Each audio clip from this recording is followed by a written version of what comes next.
It's Jim. It's Amadeus. Did you miss us? We did. We missed you. And now we're back. So, it was a nice holiday. And Amadeus, I hope you and your family had a great time and got to spend some quality time together there over the weekend. Yeah, it was great. We had the local rib fest, so it was a Oh, lot cool. of lot of sun this weekend for sure. Just being Oh, out and about, enjoying the weather. It wasn't really raining. We actually got up to 30 a few times this oh, weekend. okay. So yeah. Cool. Now, if you are from a rib standpoint, are you one of those guys who likes the wet rib or the rub kind of guy? So rib sauce or rib that goes in is basically you have a rub on it, you let it cook, and it almost falls apart off the rib. I never really actually thought about it because I'm the kind of guy where I'll go to the Rib Fest every year, Right. and if there's a vendor that I've had before, Mhm. I'll try something different. Okay. That's just what, and if it happens where I've tried them all, then I'll Mhm. pick probably what was my favorite based Sure. off the taste and as Mhm. you said, probably the sauce consistency. I will say the one I did get, I didn't Mhm. even notice. My girlfriend pointed it out to me. Mhm. They did both. They kind of like did the Okay. rub while it was on the grill, and then after they threw it in the container, my Mhm. girlfriend said that they grabbed a bottle of sauce and just like drenched it all over afterwards, and I was like, "Oh, Oh, okay, a lot of sauce then." yeah, But there's a lot of sauce there. the sauce wasn't bad. The ribs were pretty bad. I did not Okay. like the quality, but Mhm. they used a bad quality. I used to work in a meat department, so I know Mhm. I know my meats for sure. That was There you not a good quality rib, but the sauce wasn't bad. And then the other one I had, it was actually from Little Rock, Arkansas. The go. Oh, vendor, really? Okay. yeah, it was called the Dinosaur Pit or something like Mhm. that. But yeah, they I loved the quality of the ribs, but their sauce was garbage, and they burnt the bottom of them. Uh, well, you know, the, to those in Little Rock, I'm sure they know who they are. Um, Well, to be fair, this Rib Fest only had like 6 vendors.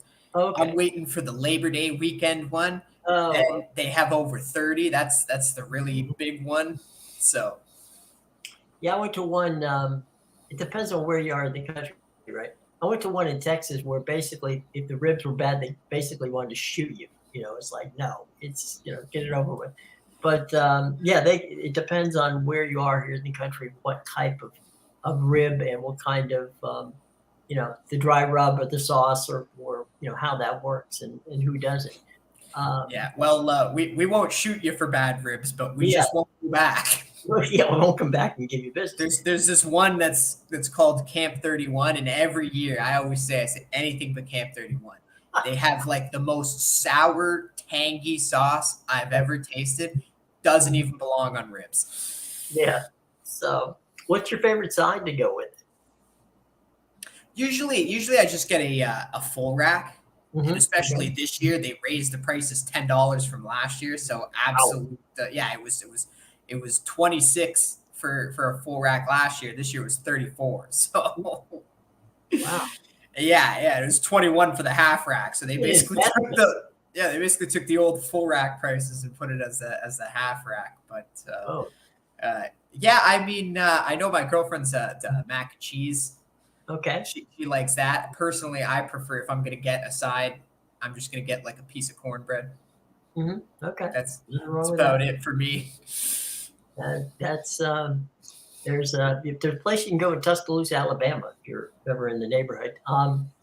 It's about 2.5 miles from the campus of the University of Alabama, and they have fantastic ribs.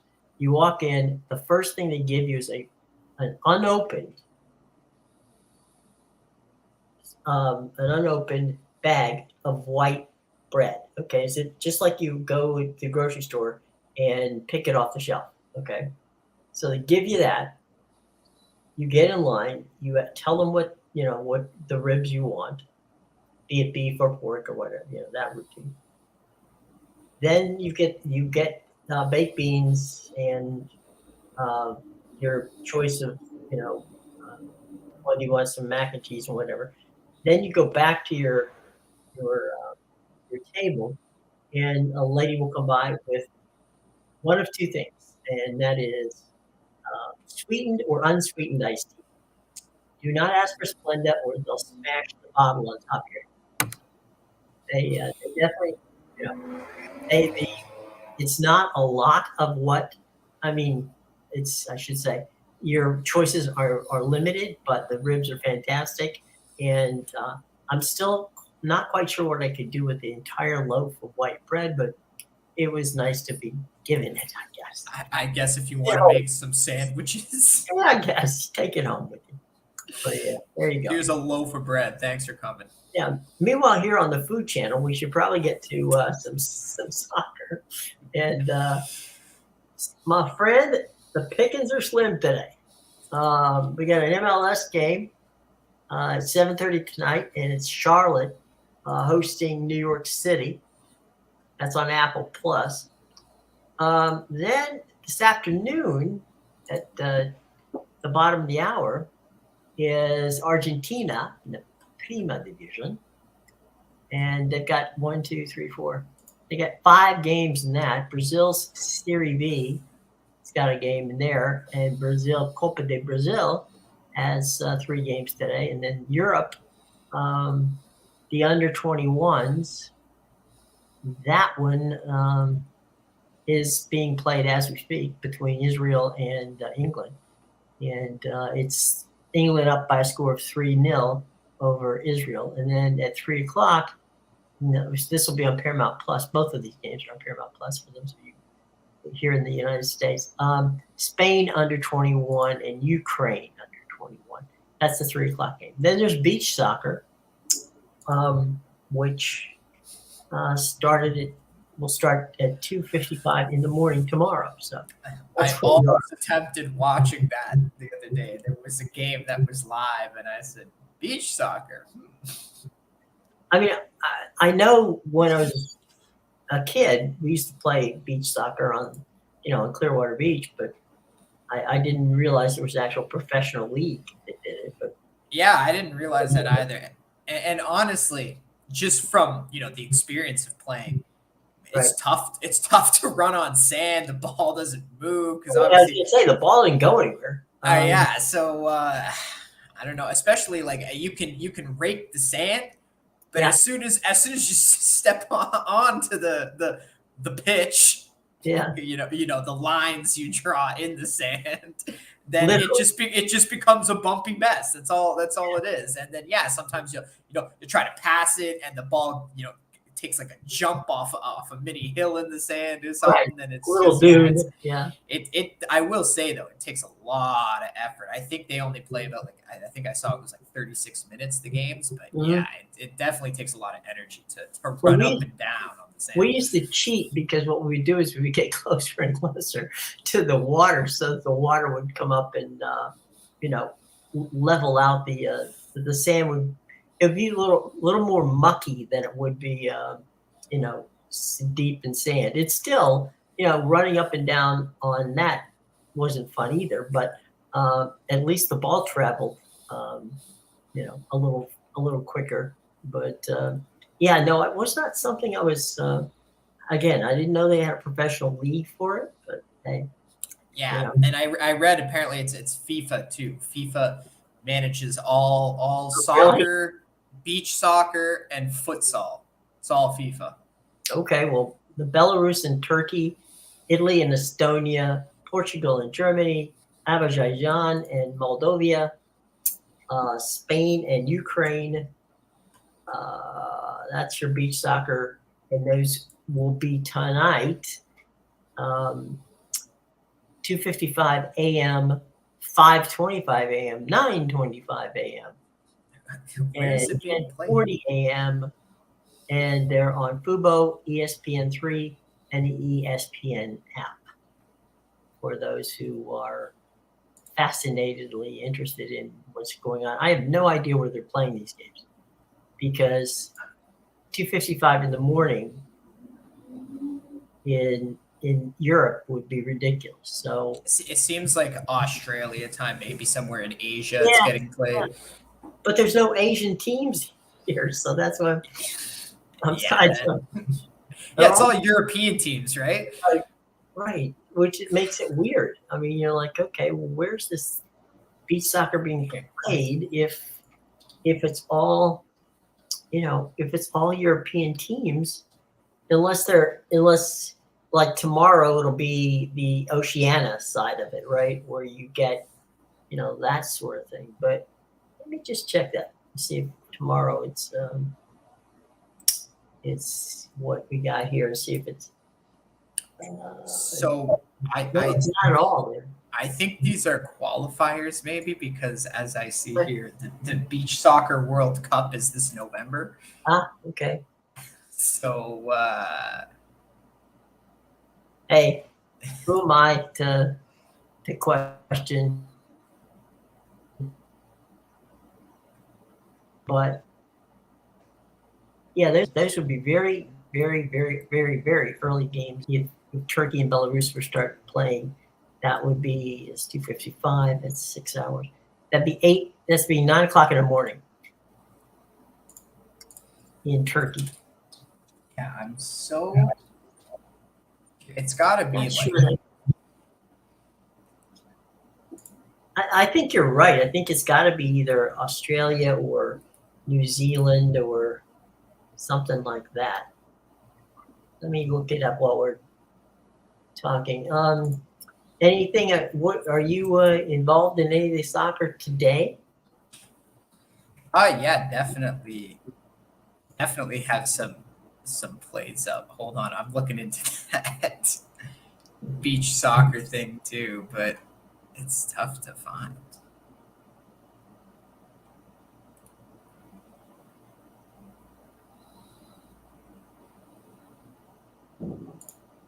Google's like, forget it, leave me alone. Yeah, no, I'm trying to find it, and I can't even find it. But yeah, going back to today, I do have some plays up. You can get my plays at bigal.com and pickadvisor.com. I got what is it? I think 4 in Argentina plus a Copa de Brazil play, and then 3 baseball. So that's the kind of day it is for that. But yeah, we can talk about this MLS game, the New York City FC and Charlotte. I don't have a premium play on it, but this is an interesting game to me because New York City FC, obviously, we know used to dominate the MLS for the last few years, right? And they really started to go downward last year around this time when they lost their 2 best players in the transfer window, Morales and Castellanos. So ever since then, New York City FC has kind of been in a complete spiral, and they've been one of the worst teams in the MLS. They've been playing a lot better lately, though. They're not playing great, but they've drawn 4 straight. So they've kind of stopped the bleeding as far as losses go. And so now they're going to be at home against this Charlotte team. And we know Charlotte is one of the worst in the MLS this season. And I can't imagine Charlotte's going to play well on the road here. I do know some of these southern teams tend to have trouble coming up north. Like Nashville is a great example. Nashville's got the 3rd best record in the entire MLS. And they have not won a match north of Charlotte this year. Their only 3 away wins were like Miami, Charlotte, and Dallas. I'm not sure if Dallas is maybe more north than Charlotte is, but those are literally, we're talking about southern cities here. Well, I mean, Dallas is south Charlotte. And so Miami would be south of Dallas, but it's not like it's cold. I mean, I think that's weird. I mean, even if it's even going to, like you're saying, up to Toronto, it's not like it's 25 degrees. It's like 30 up here right now. I mean, 30 Celsius is what, like 90, and in plus the humidity. Right, sure. So it's not like they're getting frozen out. but we'll see. How Yeah, that goes. I've struggled to put my finger on it. Like, there's a few weird things like that in the MLS I've noticed. So, for example, Real Salt Lake Mhm. is one of the best away teams in the MLS, but Mhm. they cannot play in their own altitude at home. And again, I don't know if it's because of the altitude or if there's another reason going into this poor home performance, but it makes no sense to me because when you look at South America, Yeah. some of the strongest home teams in South America are the ones that play at altitude. Like every time you obviously the best clubs in South America are Brazil and Argentina, more so Brazil. But every time you see a Brazilian club go into Bolivia or something where they have to play in a high altitude, the Bolivian team smashes them because they're Mhm. not used to it, or sometimes they won't even bring a team. So Mhm. I would think Colorado and Salt Lake have the same advantage. Mhm. Now I know it's the elevation is not as high, Right. but at the same time you're still getting somewhat of a of an advantage there. So frankly it makes no sense to me what's going on with Salt Lake. It's funny too because Salt Lake uh, they're a very good draw. I mean, at home they fill the place up, so it's not like you don't have supporters for you. I mean, they're all in, and I'm just surprised that you know that they don't that they have problems at home because normally when you have a good solid crowd behind you and the home cooking and as you said, I mean, it's altitude. It's not honestly. It's not much. Um, it's not much less. Is what I was trying to say. Not much less than Denver. So I mean, you still have the altitude, but you And they know, train there, right? So it makes no sense to me at all. no. I mean, unless they get super lungs that on the road they can run up and down all day long, but when they get home, they're tired. I don't know. It's weird in sports. You get that where you can have some teams have amazing road records and they go they're only barely above 500 at home, and you're thinking, well, how does this happen? It's like you're supposed to be better at home than you are on the road. But these the road and home splits are sometimes very bizarre. Yeah, and I guess expectation and pressure could lead into it as well because you have obviously you'll get teams that perform better on the road because there's less pressure and expectation from the home crowd on them. But Salt Lake, nobody was coming into the season saying Salt Lake's winning the MLS Cup and the Supporter Shield and everything like that. So like as for pressure and expectation on their shoulders, I don't know if that's really going into it much. No, that's not something they have to concern themselves with. Um, let's take a quick look around the Major League Baseball. See what you like here tonight. It's Rockies and disappointing. We had so many afternoon games, Jim, the last 2 days, and now it's just one. yuck. The Rockies and the Astros, by the way, at the end of 1-0. First pitch at 6:40. Tigers are hosting the Athletics. The Phillies and the Rays. The Phillies having won 10 in a row on the road. So the Fighting Phils are at the Trop. And Taiwan Walker's been really good lately. Yeah, they've been smoking. I know it says Littell is pitching for the Littell for Rays, Tampa Bay, but I don't know if that's but going to happen. he's going to pitch the first inning, Yeah, and then Yanni Chirinos is coming in for the next six because he was listed yesterday, Chirinos, and they always do this. They list Chirinos the day before because they know, all right, he's going to go 2-6.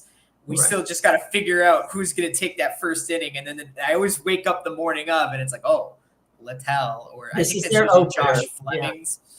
Yeah. It's the so the surprising Marlins are hosting the Cardinals. That's also a 6:40 first pitch. They've been on fire too, despite they're getting swept by the Braves, but the Braves are the best team. They're hot. Yeah. The Cincinnati Reds are in DC tonight. They're going to take on the Nationals. That's a 7:05. 7:05 Yankees hosting the Orioles and a battle for second place. The Red Sox are hosting the Rangers. That's a 7:10 first pitch. Guardians in Cleveland hosting the Braves. That's a 7:10 first pitch. 7:40 first pitch. Twinkies are hosting the Royals. White Sox got your Blue Jays. It's an 8:10 first pitch. 8:10 first pitch in Milwaukee. The Brew Crew is hosting the Cubs, who take the 90-mile trip up to Milwaukee. Padres are hosting the Fallen Angels. They got Mike Trout, Ohtani, and Anthony Rendon all injured. Ohtani has a blister on his pitching finger, so he will not be pitching in the All-Star game. He probably will be available to pitch to either DH or hit, but as far as he's not going to be pitching. Mariners are at the Giants. That's a 9:05 first pitch. 9:40 first pitch in the desert. The Mets are the D-backs, and the Buccos and the Dodgers get underway at 10:10 at Chavez Ravine in Los Angeles. So that's your baseball scoreboard for right now. Only one game, as you said, active, and it's top of second. Still no score. Rockies in the Astros, but. Yeah, some interesting things with Ohtani. I mean, the Angels just can't buy a break. I mean, you get a broken hand on Trout. You get the blister on Ohtani. God knows what's the matter with Rendon. I have no clue what's wrong with him, but he's always on the injury list. And the funny thing is, when he was with the Nationals, the guy was always ready. He's fine. But the moment that's what happened. Your Washington just worked him to the bone. I think I honestly think that that part of it was his. Part of it was he hurt his hip. The first year with the Angels. And it hasn't really healed. And that's something that when you get it, it's got a Bo Jackson kind of thing to it, right? Where, you really don't have to take much to re-aggravate it. And, that seems to be a problem. But the Angels had been, in the hunt for the wild card. And you have to wonder that, you lose. It's one thing to lose Trout. It's another thing to lose Trout and Ohtani and Rendon at that point. You're now, you're down your three best players. So, you got to hope if you're an Angels fan that things don't get away too fast here. Yeah, this is like the worst case scenario for the Angels to lose those three players at this time of the year when Right. your record is 5 over 500. And you have a chance to go for it, but the deadline is approaching, and boy, does this throw a wrench into things because one series lost, you're back at 500, and if they're going to be out for a long term at the strength of this American League right now, Yeah. you got to sell. Well, the other thing is that, one good thing for them is they're looking at a week off because the All-Star break's coming. But, I don't know, that a week might get you Ohtani back depending upon how his finger heals with the blister, how bad the blister is. It's not going to get your Trout back because he has the broken hand. And we don't know about Rendon. So we'll see. I mean, that might be their only saving grace, but at this point, they don't have a saving grace. They got three guys on the list. Let's take a quick look at the standings, because what you brought up is a very good point, and that is, we're getting to the point where, as the old Yogi Berra line is, it's getting late early. We are coming to the point in the season, the halfway point, where you start paying attention to, what's going on. Tampa Bay is 57-31. They are 6 ahead of the Orioles, but the Yankees have been playing hot, and they still don't have Aaron Judge back. He just doesn't feel like he can run yet, which would mean he'd have to hit home runs a lot. Hasn't got back in the lineup yet. They're 10 games over 500, and they're 8 back, and so they're only 2 back of the of the Orioles. Toronto is 6 games over 500. They're only 2 games back of the Yankees and 3 games back of the Jays and 13 games back of the Rays are the Boston Red Sox. Then we go to Mediocrity City, which is, of course, is the Central. Minnesota is a game over 500. They lead Cleveland, who is game under 500 by a game. Detroit, who's 10 games under, is only 5.5 out. The White Sox, who 37 and 50 is 7 games out. Kansas City, 25 big wins, 61 losses. They're 18.5 games out of first place. The Rangers, 51-35. They are in first place. The Astros, 10 games over 500, 3 out. And the aforementioned Angels are 45 and 43. So 2 games over the 500 mark, 7 games out, and 4 games out of the wild card race at this moment. Seattle's just a game behind them. And the Oakland. They've gotten hot now, Seattle. Yeah. All of a sudden. And that's what they did last year. They weren't really a contender until the All-Star break hit. And then they went on that big run, and everybody was like, oh, no. It's going to stop. It's going to stop. It's going to stop. And it just didn't stop for the rest of the season. And they ended up slipping in the wild card. That's right. Detroit, you were talking about splits. Home and away, Detroit's 18 and 22 at home. The White Sox are 20 and 21 at home. Kansas City, Kansas City's 13 wins at home and 31 losses. I don't mean to laugh. Oakland's only. They're just a bad team. That's not even fair. Okay. Here's they got Saltis in this. Oakland is 12 and 32 at home. And 12 and 32 at home. Oh, here's consistency for you. 12 and 32 at home and 12 and 31 on the road. Wow. That's a split. Let's go to some decent teams. Literally, that is so weird. Wow. One game on the win side of having an absolute perfect split of away and home. And when I mean perfect, I mean not perfect in a good way. The Atlanta Braves have been smoking. 9 out of their last 10 they've won. They are 8 games clear of the surging Miami team, which is 7 and 3. The Fighting Phils, who have won, as we said earlier, 10 games in a row on the on the road, are 7 and 3 in their last 10 games total, so they lost a series at home. They are 11.5 back of the Braves, 3.5 back of the Marlins in the wild card race. The Mets are 18 games out.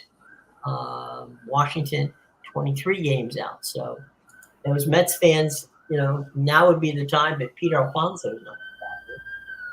Cincinnati, who's been smoking, they're in first place by a game over Milwaukee. Milwaukee in second place. The Buccos in Pittsburgh are 6.5 games out. The Cubbies are 7 games out, and the Cardinals are bringing up the rear at 11.5 games out. They're not doing what we normally see them do. Arizona is 2.5 games out, ahead of the Dodgers. The Dodgers had a good weekend, which vaulted them into second place. They're a game and a half up in the in the wild card race over San Francisco, who is 4 games back of the Arizona Diamondbacks. San Diego, again, another team who we expected more of, is 10 games out of the behind Arizona and Colorado, 17.5 games behind the first place D-backs. So that's your baseball's standings as of right now. So, we've been surprised by how well the Diamondbacks have played, but they haven't faded. They haven't faded at all. And, I think, if we're talking disappointments, we got to talk about San Diego, got to talk about the Mets, got to talk about teams that we thought would be there, and there's still time, but as I said when we started this, in the immortal words of Yogi Berra, it is getting late early. Well, I think one team to watch for sure going forward is the Mariners, because this was a team a lot of people had them to win the AL West this year. I heard a lot of that prior to the season. And, like I said, they did the same thing last year. This was the time they started to get hot. And now they've won 3 straight. They beat a good Giants team the last 2 days. I think Gilbert pitched a shutout 9 innings yesterday against them. They had a pretty good weekend against, or actually I think they've won 4 straight because they beat the Rays over the weekend too in their series. Anyway, but yeah, I think they're a team that, maybe they can gain some traction now and start to go on a run, because they did the same thing last year. It's pretty much the same lineup. They know what they need to do. And really their problem has been offense this year. They have one of the worst offenses in the league for most of the season. But if they're going to start scoring runs the way they have been in their past few games, and maybe they just needed the months to get hot, because then obviously we saw them fizzle out in the playoffs last year when it got colder. So yeah, maybe this is the Mariners' prime time these next few months. They make that run, get in the wild card, and fizzle out again. Jeez. And the thing with the Mariners too is that the Mariners have become very good at teasing their fans. Just good enough to get you excited, and then the Charlie Brown Lucy football scenario shows up, and just as you're about to kick the ball, Lucy pulls it away, and you're not getting there, and that's a shame, because Mariners fans are fantastic fans, and they have a great following. So I don't know what to tell you, folks. The Mariners have been good, and the funny thing is that the stadium they play in, which is T-Mobile Park up in Seattle, is it's a lovely place to go, and it's not, the rain doesn't affect anything there either. So I don't know. It's a mystery to me, my friend. I don't know what's going on with them in that regard, but we'll see. But Seattle has not been there. I think the thing that the team that probably I don't want to say surprised me, but certainly they played. Sometimes teams play very much below their potential, and for 2 years we've said, well, what about the Rangers? I mean, the Rangers have got they went and they signed some of the top free agents out there, and they're just not getting anything. Well, it took a while, but it seems as if the Rangers, who had all that potential, is now living up to that potential. Yeah, I definitely think that the Rangers, they were the surprise, right? The last 2 years, that was the Mariners that everybody was like, oh no, they're going to beat the Astros. Where's the Mariners? They're going to beat the Astros in the division. Right now, the Mariners gave you a little taste last year, so everybody was like, oh, no, the Mariners are going to be good this year. They're going to improve. And then all of a sudden, the Rangers come out of nowhere and just dominate everybody. Yep. And you're sitting there going, well, this is not a bad situation. That's baseball. That's why you got to wait till July to place your future on who's going to win the World Series. That is, yeah. Don't do anything before that. Now, are you someone, when you were talking about July, do you wait till the to the trade deadline to make a wager like that, or do you hedge your bet and you talked about July being fine? It depends, really, right? Because obviously there's certain teams where like the Mariners, for example, right? Mm-hmm. If I really think they're going to get hot, maybe go on a run, put a future on the Mariners. But what if they end up selling because they think they're going to be out of the playoff race because the American League is so strong? So that's a team maybe, you'd wait till after. But, like a team like the Astros now, you could probably get good value on them because they haven't been bad this year, but they definitely got off to a slower start. And now they're starting to get hot. Their offense is better. Their offense has been terrible this year. So That's a team maybe you can find value in. Mhm. I know the Yankees, say what you want about the Yankees. Their offense hasn't been great. Judge still leads half of their offensive stats. The guy's been out forever, but they got the best bullpen in baseball. And Mhm. we all know, if you have good pitching in the playoffs, That's all you need. can carry you. And, it's we were talking the other day about the Otani sweepstakes after the season's over. I talked to a friend of mine who's in the Dodger organization, and I said to him, I said, what do you think? What's going on with you guys in Otani? Obviously they can't talk to anything about it other than to say, we're interested, like everybody else would be interested. But he did mention this. He said, look, without getting myself in trouble, he said, I just want to remind you that we chose not to pick up the contracts of Trey Turner and Max Scherzer. He said, plus we have about $35 million coming off the payroll once the season's over. So if you're thinking that the Dodgers are clearing payroll over the last 2 years, and they spend money like, it's wise money, but they spend money.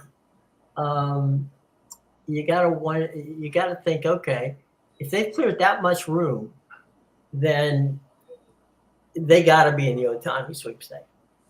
All right, I'll tell you who I think is in the sweepstake for it. Okay. And again, this checks all the boxes. It's a team on the West. Mm-hmm. So obviously we think he wants to stay on the West there. And the only reason why I'm going to throw this out there is because, especially if they choose not to sell in the position they're in this year. Let me see if I can guess. Yeah. The Oakland A's. No, definitely not the Oakland A's, but you're in the right division. Okay. You're in the right division. I think the Seattle Mariners, because you know what? Everybody said Castillo was going to the Yankees last year, and the Mariners came out of nowhere and got him. And, when you look at the rotation, Castillo, Gilbert, Kirby's turning out to be a stud. That might be what they need. We know they have a good offense from last year. They're just not producing. Otani might be something to galvanize both the rotation and the offense, and it's a Western team, or it's a team on the West. So I don't know. These Mariners.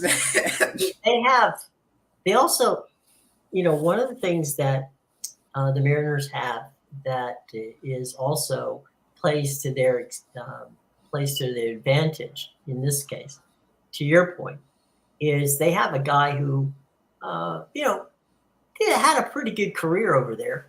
Ichiro Suzuki, and Ichiro, is a legend, as well he should be, in both Japanese baseball and, of course, baseball in the American League. So, Ichiro could be a very good recruiter for bringing Otani to the Northwest. So yeah, I don't think he leaves the West Coast. I don't, whether it's the Mariners, which he could very well be.